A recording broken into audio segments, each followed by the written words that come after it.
It began with the crunch of footfalls on rocks outside my cabin gate. I was gazing up from my porch coffee and halted. Four big men in black polo shirts, mirrored sunglasses, and crooked stitch patches that said, HOA Security. And coming right behind them, Karen, puffing down in her fiery red power suit, gripping her clipboard like it was a WMD. One of her henchmen puffed himself up and commanded, "Open the gate. We have authority here." Authority? Here on my property? I almost spat coffee all over the counter. Karen was already yelling about violations, illegal cabins, and how seemingly I was trespassing on my own property. The ridiculousness almost made me chuckle, but there was tension in the air. What they didn't realize, I had reinforcements they weren't prepared for. And when that backup charged over the hill on Harleys, the whole confrontation turned on its head. But let's get to the chaos first. Drop a comment below. Where are you viewing from? And what time is it in your location currently? When I originally purchased my mountain retreat, it seemed like my last refuge from HOA nonsense. No more pesky notes about my trash cans. No more neighbor fines for parking in my own driveway. No more board members patrolling my lawn like the lawn police. The cabin was not much, a creaky porch, a rock chimney that needed to be fixed, and piney and wood smoke like walls. But it was mine. The birds sang rather than complaining neighbors, and the only laws out here were Mother Nature's. Chop your own wood. Keep your flames contained. Be mindful of the land. That's it. But there is always one who can't tolerate others being able to live off the grid. There's Karen. She resided just around the bend in a tacky McMansion where woodland once existed. Each time I drove by, she would glower like a guard, outraged that my cabin wasn't in her HOA's control. Early on, it was me notes slipped under my gate, griping about unpainted fence posts and chainsaw noise. Next were bogus HOA letters threatening to collect dues for an organization I wasn't a member of. I burned them in the wood stove. But Karen does not accept no for an answer. And when letters don't work, people like her send enforcers. That morning was quiet, bacon frying in the pan, a sharp mountain wind blowing across the floor. My cousins, both ex-Army, both as sturdy as oak trees, slept on after a long night of whiskey and poker. I figured the day would be uneventful. Split some wood, perhaps horse into town to pick up groceries. Then the noise. Not Harleys. Not the low rumble of chrome and steel. Something else. Rugged, uneven old pickup engines.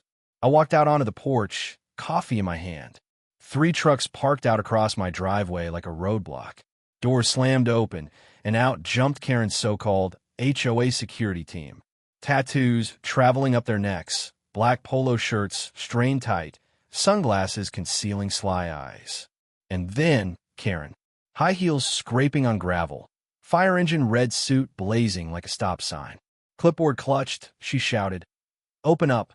This house is now in HOA jurisdiction." I stood against the porch post and took another leisurely sip. "Not your jurisdiction. This property belongs to me. You're a trespasser." Karen pointed a finger at me through the gate. "You can't do anything you want to do. This cabin breaks HOA bylaws. We've received several complaints." I arched an eyebrow. From whom? The deer? The squirrels? That made me laugh. But the muscle wasn't smiling. One of them shook the padlock on my gate. "Ma'am," he sneered, "we can play it easy or we can play it hard." Standing behind him, Karen smiled like she called out her own SWAT team. It was absurd, but it wasn't amusing anymore. This was threatening. I don't play games. I placed my mug on the floor, not spilling a single drop. My tone remained steady, but my jaw was clenched. "You're on private property. You don't have a warrant. You don't have jurisdiction. The only thing you've got is a severe case of trespassing. So, unless you intend to cut my grass while you're at it, I recommend you take your foot off my driveway." That's when Karen snapped. Her voice soared 2 octaves as she yelled, "I'm going to have you removed. This is a legal building. My security team can eject you." She literally said, "My security team," as if she were the commander of some HOA army. The men shifted uncomfortably as if they weren't absolutely certain that they had joined to harass homeowners or merely assist Karen in carrying her groceries. Anyway, they stood their ground staring at me as if I were the issue. My blood was hot, but I controlled myself because deep down I had something they didn't. In the cabin, feet away from us, my cousins were waking up. And once they heard what was happening, I knew hell was about to erupt. The HOA security guards dispersed out in front of my gate as if they were preparing for a military exercise. One leaned against the bumper of his pickup, arms folded, flexing, as if he was trying out for a bad action movie. Another stood holding the bars of my gate, shaking them as if the lock would somehow break from sheer intimidation alone. I simply stood on the porch with mug in one hand, the other hand bracing against the railing. I'd encountered scarier people waiting in line at the DMV, but these men had a deadly combination of overconfidence and bad melodrama. The kind of men who became belligerent when someone else was around. And around, naturally, was Karen.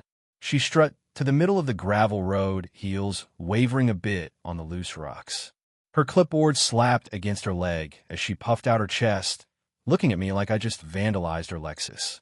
"You have 3 violations outstanding against you," she declared, as if we were in a courtroom. 1, illegal cutting of the wood. 2, unregistered building. And 3, unauthorized occupancy. That means you're trespassing on your own cabin. These guys, she swept her arm majestically at her higher bouncers, get to enforce HOA bylaws. I couldn't resist. I laughed out loud. Enforce bylaws? I repeated, wiping away a tear of amusement. "Karen, the only thing these fellows look like they're capable of enforcing is a pizza delivery timetable." The tallest of the so-called officers puffed out his neck tattoo, quivering with his jaw clenching. "Watch your mouth, old man. We don't accept disrespect." "Old man," I retorted, arching an eyebrow. "Buddy, I've chopped logs larger than you." That caused a chuckle from somewhere behind me. My cousins were awake. I heard the creak of floorboards and the low murmur of voices inside. They weren't out yet, but even knowing they were awake calmed me. Karen's face went beet red. She snapped open her clipboard and began flipping papers with the anger of a banker foreclosing on a lemonade stand. "Don't play dumb," she screamed. "Your cabin is on property that we deem to be in the HOA community zone. You're subject to our bylaws whether you like it or not. And if you do not comply," she pointed a finger toward her men, "my security team will have you taken away." One of the men spat on the gravel for emphasis. Another cracked his knuckles. It was so nearly funny, like they were reading from a script. I leaned against the post, as serene as a monk. "Take me away, huh? From property I legally own. By all means, gentlemen, cross that gate. But I warn you, my coffee is hot and so's my temper." Bravado wavered for a moment. One of them adjusted his weight, obviously not willing to cross the line, but the one, tattooed, broad-shouldered, wearing mirrored shades, stepped forward and growled, "We don't need a permit. HOA Security supersedes county jurisdiction." That did it. I almost doubled over giggling. Supersedes county jurisdiction? What's next? Gonna dissect me with the Deadwood Municipal Report. Your name is on top? Probably even the governor. My cousins couldn't remain silent any longer, too. The screen door squeaked open and out paced Jake, 6 feet 4 inches with shoulders as wide as a barn beam. His army tee hugged his body, tattoos visible beneath the sleeves. Mark right behind him, shorter but more compact, built like a bulldozer with arms as thick as firewood. Jake scrunched up his eyes at the crowd outside the gate. "What is this?" "'Cause Karen took her opportunity. Good witnesses," she wailed as if they were a jury. "These men are trespassing. We have been instructed to take him away." Mark rubbed his eyes, yawned like a bear. "Trespassing, lady. It's his cabin. He owns it. That doesn't matter." Karen snapped, waving the clipboard. "The HOA has authority here. These are my officers, and they can enter."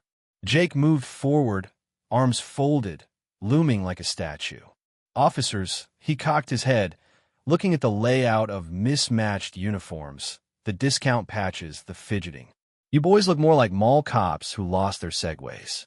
The insult hit home. A few of the security men muttered oaths under their breath. The leader puffed up, attempting to reassert authority. "We're here to maintain order. You civilians don't realize how serious HOA infractions can get." Mark exploded into a bark of laughter. "Buddy, I've taken mortar fire abroad. You think I'm intimidated by your parking lot infractions?" The air grew heavy. Karen attempted to rally her forces, brandishing her clipboard as a sword. Don't let them bully you. They're posturing. Move in. But no one budged. They exchanged tentative looks, shifting their boots on the gravel. They hadn't counted on resistance, much less two Army veterans glaring them down like drill sergeants reviewing raw recruits. I crossed my arms, voice firm as steel. This is private property. 1 inch onto my side of that gate, and you'll face trespassing charges in court, or perhaps sooner. Karen shrieked again, grinding her heel into the ground. Do it. Get him away. But the men dawdled. Their leader grumbled something about requiring clarification.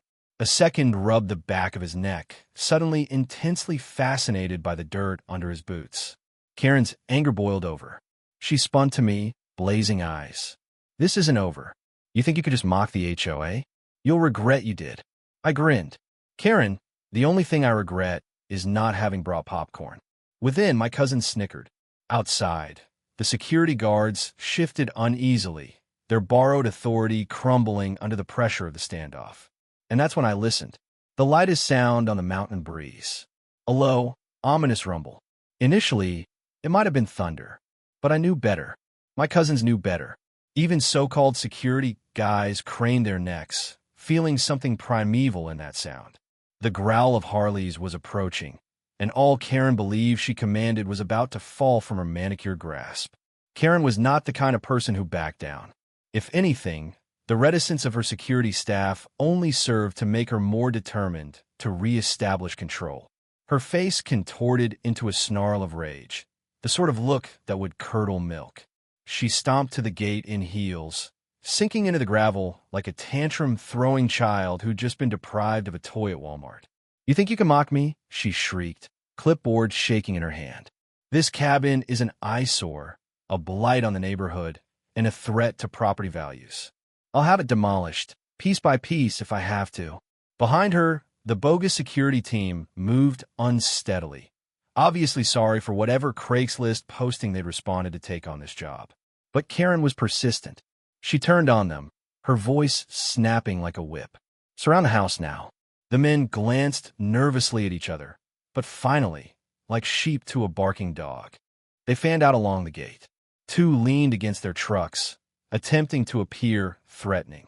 Another lit a cigarette and blew smoke rings, as if it was his highest qualification for the job. The leader bellowed half-hearted commands, but even he did not sound convinced. My cousin stood firm. Jake leaned against the porch railing, arms folded across his sheer bulk, and made the officers resemble high school boys cosplay tough guys. Mark sat on the steps, calmly sharpening his pocket knife with a smile that indicated he was entertained by the spectacle. Karen stormed up to the gate and thrust her clipboard into me like it was a sword of power. You can't chop wood without a permit. You can't burn leaves without HOA approval. You can't even park that old rusty pickup truck unless it's registered with the board. You're violating a dozen regulations, and I won't stand for it. I raised an eyebrow. Karen, listen to yourself. You're on my driveway, shouting about my firewood when your thugs are obstructing a public road. Which of us sounds like the lawbreaker? Her nostrils flared so far out that I thought she might inhale her own clipboard. She spun on her men once more. Block the driveway. Don't let him go. We'll make him do it if he won't. The trucks idled their engines, growling like starving dogs, pulling at their chains. Dust clouded the gravel as the so-called security vehicles maneuvered into place, holding me hostage in my own home. It would have been frightening if it weren't so completely pathetic. Jake laughed low in his throat. They're attempting to siege a cabin with phone 150 seconds. Adorable. Mark spat on the ground, then eyed me. Want us to take care of this, cuz? I shook my head. Not yet. Let them dig their own grave a little deeper. Karen overheard and interpreted my calmness as a weakness. Her eyes sparkled with victory as if she'd finally trapped her prey. That's right, she sneered. You have no place to go. I am calling. The sheriff, and when he comes, he will find you're an illegal squatter. You'll be hauled out of here in handcuffs. I couldn't resist. I laughed so hard I almost spilled my coffee. The sheriff, Karen, you called him last month when I put in my mailbox. Don't you recall what he said to you, ma'am? He owns the land. Leave him be. You expect him to come up here just to see you make a fool of yourself once more? Her face went red like ripening tomatoes. Karen stamped her heel so hard gravel flew out from under it. "Shut up. You think this is humorous? You won't be laughing when the HOA sues you into bankruptcy," she shouted. Jake grumbled under his breath. She really doesn't know when to give up. But Karen wasn't finished. She rummaged in the trunk of her SUV, pulled out a megaphone, yes, a megaphone, and began barking into it like a mad auctioneer. "Attention! You are in violation of HOA law. Comply immediately or face removal. This is your final warning." Her voice echoed off the mountainside and scattered a group of birds. Even the goons for security winced at the loudness. Mark sat back against the railing, smiling. "Well, she's officially lost it." I put my mug down careful on the porch rail. "Karen," I said, steady as a rock, "you can scream into that thing all day long, but the only law around here that counts is the one on my deed. Last I heard, your HOA doesn't have authority over a pine cone. Never mind my cabin." She snapped the megaphone off and poked a finger through the gate. "You'll live to regret this. I'll knock this place down myself, if I have to." Then the ground hummed, a faint vibration under my boots, hardly louder than the trucks idling. Then the hum became a roar that wasn't part of nature. The security guards stopped mid-motion, cigarettes falling from shaky lips. Karen's tirade was halted as the noise approached over the ridge. Jake and Mark shared the sort of looks you only reserve when trouble's on the way. Jake nodded toward the road. "Sounds like the cavalry." Karen attempted to wave it off, but her voice trembled. "Disregard it. Just probably locals." Her confidence had a fissure now. I smiled languidly. "Not locals, Karen. Relatives." The roar grew, chrome glinting, black leather cutting the sun, the unmistakable signature of Harley-Davidsons on parade. Dust lifted on the distant road, and the flash of mirrors reflected the morning light like 1,000 tiny bells. My cousin stiffened, eyes going sharp. The so-called security team seemed suddenly miniature, as if extras in a film who'd strayed onto the wrong set. "Guess our boys are up," Jake said, crossing his arms. Mark snapped his pocket knife shut. The tension was sweet-tasting. "Karen, ever hear a war drum?" I shouted. "That's what you're hearing." She attempted a bluff. "It's just traffic." But out here on the dead-end mountain road, there is no traffic but deer crossing at dawn. The noise grew louder, horsepower, raw and unapologetic, punctuated by the occasional deep-throated rev. The trees along the ridge appeared to shiver with it. A flash of chrome broke through branches. The lead rider flipped up his visor, shades shining. The HOA security chief pulled at his collar, sweat dripping on his forehead. Who's that?" he grumbled. Jake's smile grew. "That's family. These weren't Saturday riders.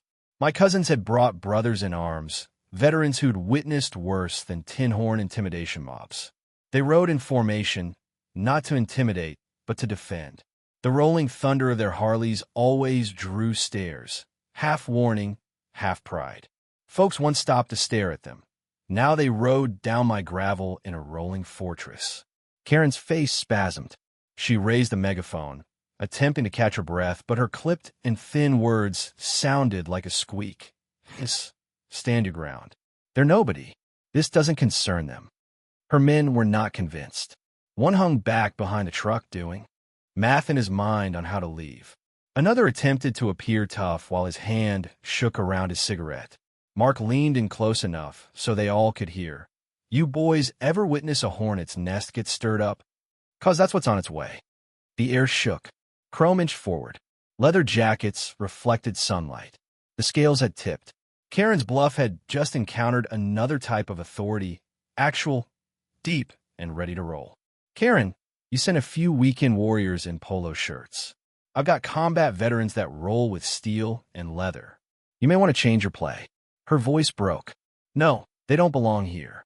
This is private HOA land." Jake laughed so hard he barked it out, and the sound rolled off the cabin walls. "Lady, you're saying that over and over like saying it will make it happen. Sorry to disappoint you, but this is not HOA territory. And even if it were, you don't really want to try and shut them down." As if on cue, the Harleys roared up the crest of the hill engines, growling like lions. Sunlight reflected off chrome handlebars and mirrored face shields. The cyclists arrived in close formation tires, spewing dust as they rode down the road towards us. There were at least a dozen of them, huge men in leather jackets, military patches sewn proudly on their backs. Some wore helmets, some didn't, but each of them wore the same presence, disciplined, unflappable, and completely without fear. The impact was immediate. The aforementioned security squad lost whatever bravado they possessed. One of them groaned, "Oh, hell no," and retreated a step. The leader swallowed hard, attempting to stay upright, but his voice cracked as he breathed. "Stay cool. Stay cool." Karen, however, was too gone to back down with dignity. She puffed out her chest clipboard, quivering in her hand, and bellowed, "Don't let them scare you. They're simply just bikers. This is HOA business." But she was overpowered by the rumble of engines as the pack approached, spreading out on the road like a chrome and thunderwall. Dust swirled around them, sun flashing off tanks. They rode past together engines, low growling, shaking the air with a vibration that made every window of the cabin rattle. Jake Wolf grinned. "Showtime." The riders rolled up in flawless formation, kickstands clattering down in unison. Leg by leg, they levered off the bikes and stood on their own 2 feet. My cousins led the charge, advancing on the gate with the unhurried calm of men who'd faced down worse than a suburban despot and her dollar store security force. Karen's voice reduced to a squeak. "This is illegal noise pollution." I came close to pieing her. Close. The security men were sweating bullets. Now their earlier bravado replaced with nervous shuffling and darting eyes. None of them wanted to be the first to step up against a wall of veterans in leather. And me, I just leaned on the porch rail, coffee mug back in hand, grinning ear to ear. The stage was set. The players were set. And Karen was about to find out she had chosen the wrong battle on the wrong day with the wrong clan. The thunder of the Harleys didn't occupy the valley. It owned it. Each piston stroke was a drum beat, each rev a war shout. The earth itself vibrated with a thrum that rolled across the ground and shook the glass of my cabin windows. Karen struggled to yell over it, holding her clipboard as if it were a lifeline. This is trespassing. You can't just ride in here like you own the place." Her voice quavered, and even amplified by the megaphone, it was pitiful against 12 idling Harley engines thundering in unison. Her security team was visibly shaken now. The bravado had faded from their faces, and they wore the wide-eyed stare of men who suddenly realized they'd made a career-ending blunder. The leader fidgeted with his mirrored shades, but his hands shook. One of his guys grumbled, "We didn't get paid enough for this." As another quietly walked toward his truck like perhaps just maybe he could make a quiet getaway. Jake leaned against the railing of the porch, arms crossed, savoring every moment. "That noise, guys," he shouted out over the engines. "That's freedom. You guys might want to get used to it, because it's not slowing down anytime soon." Mark laughed, twirling his knife aimlessly in his hand. "And if you're scared of us, wait until these boys open their mouths." The riders killed their engines in almost perfect sync, and the ensuing silence was nearly more frightening than the roar had been. Dust filled the air as they swung off their bikes and formed shoulder to shoulder, a wall of leather steel and discipline. Their vests carried military patches, shiny units, tours, service badges that made the HOA Security logos appear to be kindergarten crafts. The rider's commander, my cousin Danny, removed his helmet, and a face worn from desert sun and battlefields far away from this mountain was revealed. His eyes swept the scene slowly, Karen face red with anger and shaking, the pretended security squad fidgeting uncomfortably. Me standing calm on my porch with my coffee mug raised like a toast. Di's voice was low, steady, the kind of voice that carried authority without needing to shout. "What's going on here?" Karen, to her credit, tried to rally. She stepped forward, clipboard shaking in her grip, and blurted, "These men, these bikers are trespassing. This is HOA territory. They have no right to be here." Danny cocked his head, looking at her like she was some strange bug. "Hua Godao." He pointed toward the gate, the gravel, the cabin behind me. "It looks like a private property to me." "It is private. She snapped. Private under HOA jurisdiction.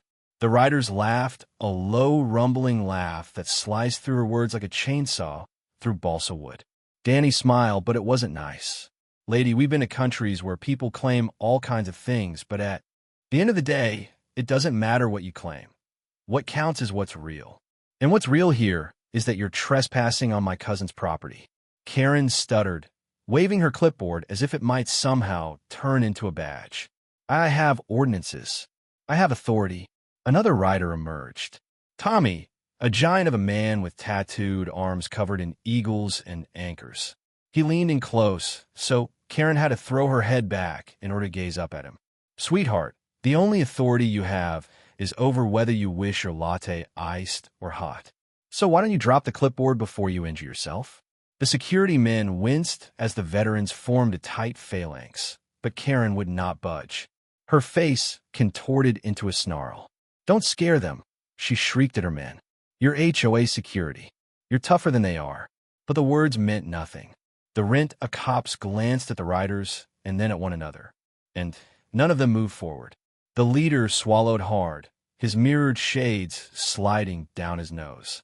Danny stepped closer again, his boots crunching on the gravel. You call this security? He looked at the uniform patches stitched together like a quilt, the phony badges, the fidgety postures. Where we're from, security is about covering each other's backs, not intimidating civilians for loose change. Mark, who remained perched on the porch steps, let out a sharp bark of laughter. They can't even bully successfully. I've seen Girl Scouts with more spine. The security guards quivered, but none of them had the guts to reply. One of them scratched his arm, fidgeting, muttering something about a breakdown in communications. Another acted as if checking his phone for any urgent business outside. Karen. She held firm. She raised the megaphone once more, shrill with voice. You can't bully me. I'll have you all arrested. This is whole. The riders laughed once more, though this time it wasn't at anything funny. It was heavy dark.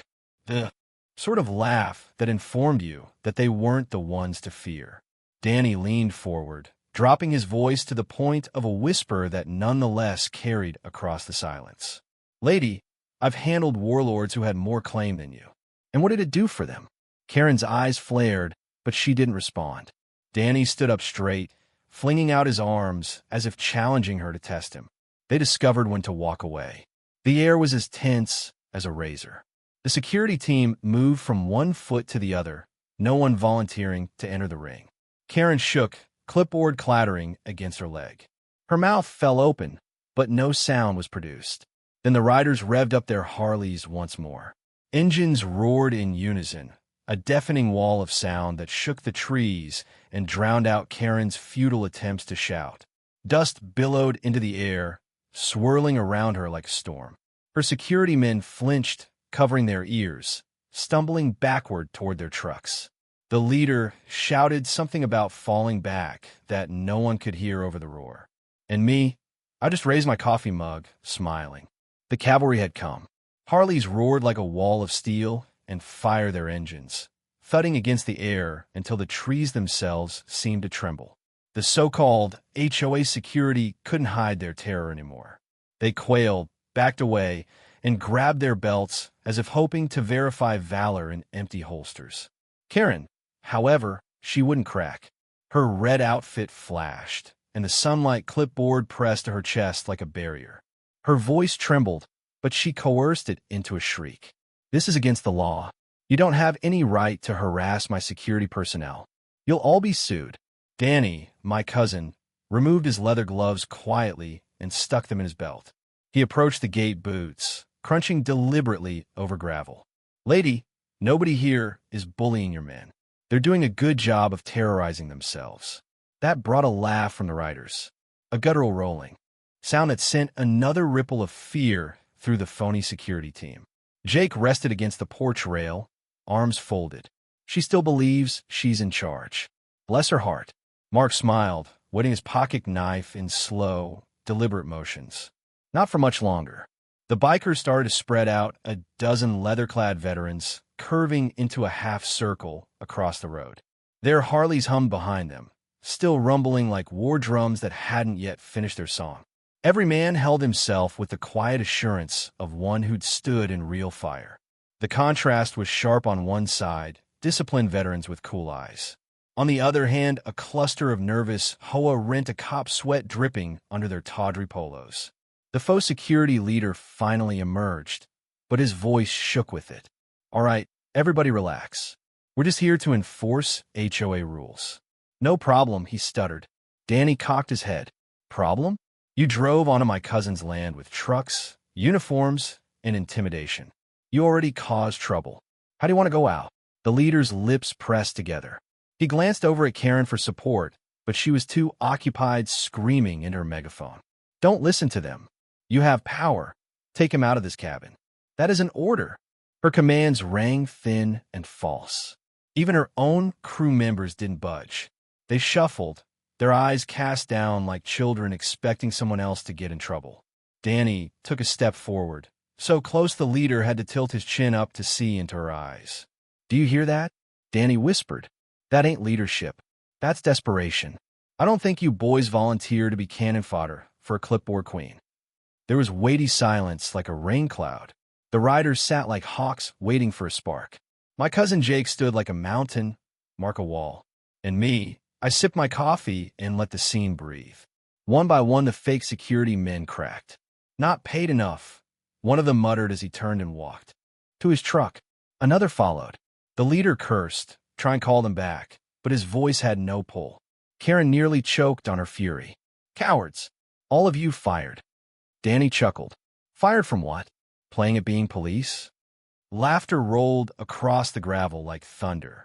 The other men faltered between pride and survival. Karen attempted a final gambit. She strode over to the gate and banged her clipboard against the bars. "Listen, these men are criminals. Stop them, and the neighborhood will suffer." Danny's eyes turned hard. His voice turned icy. "Lady, I fought abroad so individuals like you cannot presume authority they do not possess. You're not law. You're din." He made a slight inclination of his head toward the riders. With one motion, the Harleys responded. Engines roared in harmonious unison, growing louder, deeper, a cacophony of brute force. Dust burst into the air. Gravel spat beneath our feet. The pretender security flung hands over ears and staggered backward. The leader broke character. "Fall back. Let's go," he shouted, and in moments the trucks were peeling away, tires spewing dirt as they shot down the mountain road. Karen stood alone in a pall of white dust, her hair flying, clipboard hanging loose. Her eyes flicked from the riders to me, anger and fear twisted together. I lifted my mug in a phony toast. "Guess your army just went AWOL, Karen." The riders burst out laughing, slapping each other on the back. My cousins chuckled like boys on a winning lap. Karen was finally speechless for the first time that day. I knew better than to party too loudly. Karen didn't quit. She escalated. But in that moment, the message was clear. She brought fake soldiers to my land. I brought real ones. The outcome was no mystery. The dust hadn't even settled when Karen realized how exposed she was. Her army had vanished. A dozen leather-clad veterans stood calm and steady, far more terrifying than rage. She tried to straighten her blazer, dusting off sleeves with trembling hands. Her red lipstick smudged from the megaphone. Her hair puffed from the Harley wind. Jake ended the silence, his voice low and even. "So, Karen, what's next? Go chase coyotes? Perhaps give citations to squirrels?" The riders chuckled low, the sound rumbling like more thunder. Mark contributed, "Don't miss the creek. Did file a permit for water use." Karen went pale. "This isn't over," she screamed, jabbing the clipboard like paper could shield her. "You think you've won? You've only made it worse for yourself." Danny stepped forward, boots crunching the gravel. His presence alone made her falter. "Lady," he said, "he's got family, neighbors who respect him, and a deed that says this land is his. You got what? Fake fines and a bruised ego." "Call the sheriff," Karen retorted. "He'll arrest all of you." I grinned and raised my coffee. "Go for it. He's been in here before. Recall last time you hauled him up here? He ordered you to stop wasting his time." The reminder hit home like a brick. Karen glanced around for backup and saw only patches, smirks, and arms crossed. Her voice quivered. You're threatening. Intimidation is against the law. You'll pay for this. Tattooed giant Tommy leaned down so that his breath misted her face. Dangerous, Mom.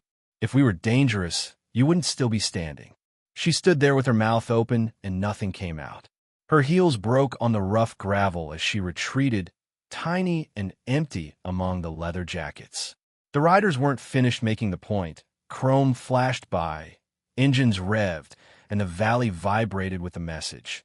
This land had guardians, and Karen's threats were going nowhere. They drew near, one by one, not threatening, just encircling her with presence. Each man exuded the kind of authority Karen could only feign. They didn't need clipboards or phony badges. They had gained respect the hard way, and it was evident. Mark cracked the tension at last with a smile. Hey, 'cause perhaps we should allow her to issue us a ticket for too much intimidating. The crowd exploded in laughter once more. Even I couldn't resist. I took a sip of coffee and said, don't miss noise pollution. These Harleys aren't precisely whisper quiet. Karen's head whipped around to me, her eyes crazy. That's right, noise pollution. I'll track you down for every decibel you'll owe the HOA thousands. Danny shook his head slowly, the pity in his eyes almost palpable. Lady, you're on ground you don't own, surrounded by men you don't command. Perhaps it's time you stop attempting to use your clipboard as a sword. But she would not release her. She stamped her heel once more, aiming her megaphone at the bikers. You're nothing but motorcycle thugs. The entire neighborhood is tired of you. I raised an eyebrow. Hilarious, given half the neighborhood stopped by last week to borrow wood and thank me for repairing the bridge. The HOA ignored. That muzzled her for half a beat. Her jaw moved, yet no sound escaped. And then, as if on cue, a pair of neighbors actually poked their heads out from down the way. With phones in hand, they filmed the entire debacle. One yelled, Hey Karen, your security just sprinted like little puppies. The giggling that came afterward shattered Karen's final shred of restraint. She whirled in a circle, shouting, Stop taping. This is official HOA work. But nobody cared. The riders smiled. My cousin's head shook. The neighbors laughed louder still. Karen, the queen of the HOA, was being ridiculed on her own stage. Karen's hands finally dropped her clipboard, hanging limply. Her breathing was strained, her face pale under the layers of makeup. She was less like a queen and more like someone who had just come to the realization that the empire she constructed was only a sandcastle destroyed by the tide. Danny tempered his words just enough to make the point. Karen, go home. You managed to embarrass yourself quite well today. Don't make us have to tell you twice. For a second, I worried she might blow again. Her lips quivered.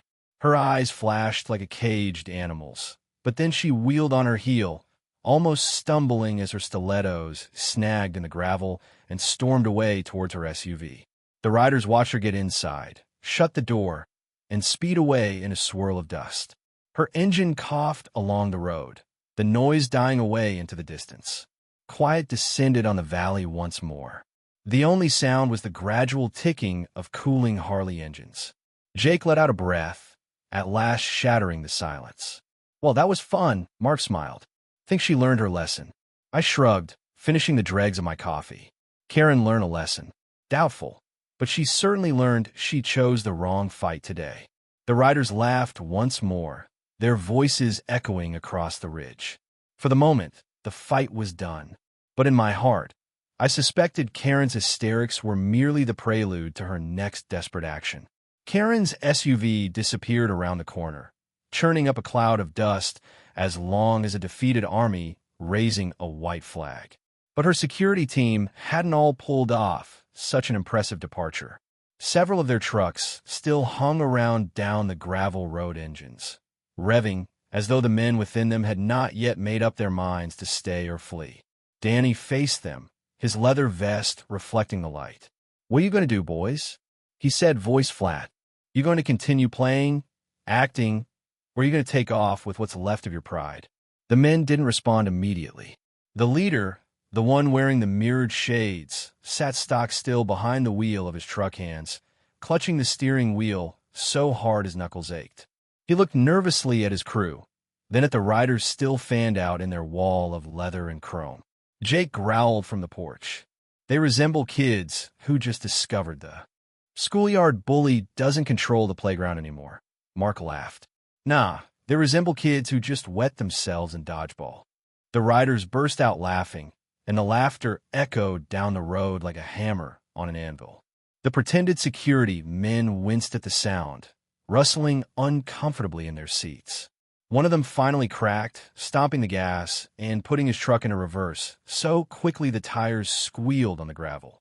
He spun around, sped up, and headed down the road in the same direction Karen had vanished. That loosened the dam.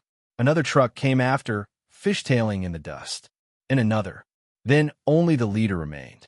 His truck idled, quivering as if even the machine itself longed to escape. Danny advanced, boots slow and steady, voice lowering to that low intensity only a soldier can manage.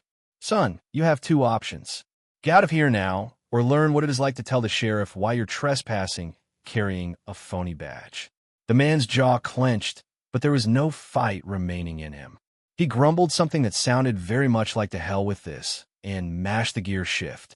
His truck bucked, jouncing over the ruts as he took off down the ridge. The road was quiet once more. Dust lingered in the air like the dying gasp of a storm. One of the riders spat on the ground. That's it. That's her army. I was looking forward to a workout. Another laughed. Easiest one we've ever had. I finally put down my empty cup and walked down the stairs to stand with my cousins. Told you all, I said, Karen can't construct an empire without it falling on her. Jake smirked. Yeah, but she certainly knows how to waste everybody's time. Mark shook his head, pocket knife back in his jeans. I'll give her credit for one thing. She's obstinate. Stupid obstinate, but obstinate nonetheless. The riders began their Harleys once more, the engines roaring to life one by one. The valley vibrated from the sound, but this time it was rejoicing. Some revved their throttles, smiling at large. Others shot their fists into the air in salute to me on the porch. Danny turned around, his face warming, "'Cause you did good. Remain calm. Let her dig her own hole." I shrugged. She brought fake cops. I brought real soldiers. Not exactly a fair fight. That earned another round of laughter from the riders. Just then, I noticed a few more neighbors had crept out to watch from the edge of the road.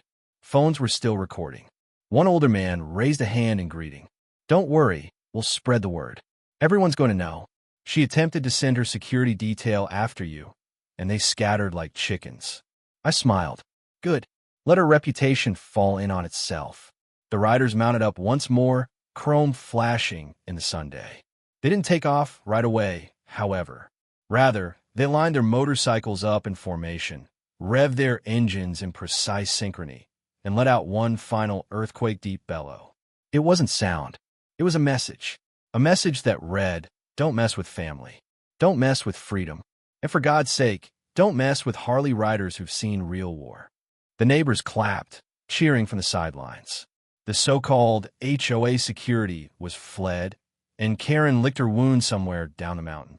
I stood there on the porch, observing the riders salute before rolling away in impeccable formation engines, carrying down the valley long after they disappeared into the distance. The vision left me with a combination of pride and relief. Karen had attempted to break me by intimidation, but all she'd managed to do was reveal herself as a charlatan. Jake patted my shoulder. "Think she'll try again?" I shook my head, sighing with Karen. "Definitely. Next time, though, she'll be even more desperate, and that's when she'll make her biggest blunder yet." Mark smiled broadly. "Well, when she does call us, we'll bring our friends along." I laughed, finally allowing the tension to roll off my shoulders. For the moment, at least, the war was won. The mountain was still again, but something told me Karen wasn't done yet. Not by a long shot. The valley fell quiet after the final Harley disappeared into the distance. Finally, for the first time this morning, I heard the creek trickling softly in the background behind the cabin. The mayhem, the yelling, the dust, it was all like a storm that had finally blown over, leaving the air fresh and crisp.